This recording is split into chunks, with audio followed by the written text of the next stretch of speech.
Hey, welcome back to Mobility Project. Want to show you today a fix for sometimes a tweaky knee. Sometimes one of the things that happens in our athletes who spend a lot of time turned out is that they end up with really, really tight peroneals. It's one of the ways that your body's desperately trying to hold on. And sometimes you'll just tweak yourself. Something's wrong with your knee. You haven't injured your knee, but we'll find that we get let's just say, for example, two elephant seals are fighting it out on the beach, right? Or elephant leopards. For instance. Elephant leopard seals, let's say. And one of them grabs another one's leg. Can you imagine the torque's involved?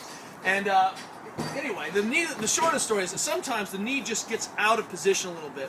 One of the things that we check all the time with our athletes is, do they have a little terminal knee extension? You should be able to hyperextend your leg into a few degrees of extension. So I'm at 0 here, but if I flex my quad, I should have a little bit of hyperextension. This is the way that the mechanism by which my knee locks and unlocks. It has this screw home mechanism.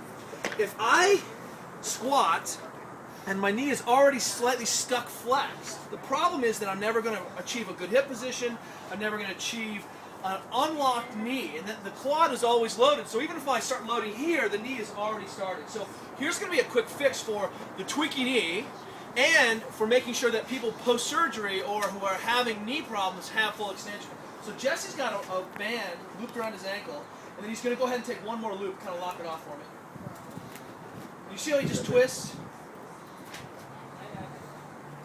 He's going to put one more loop in it, and then he's just going to back up, sit down, back up, and put some tension in his foot.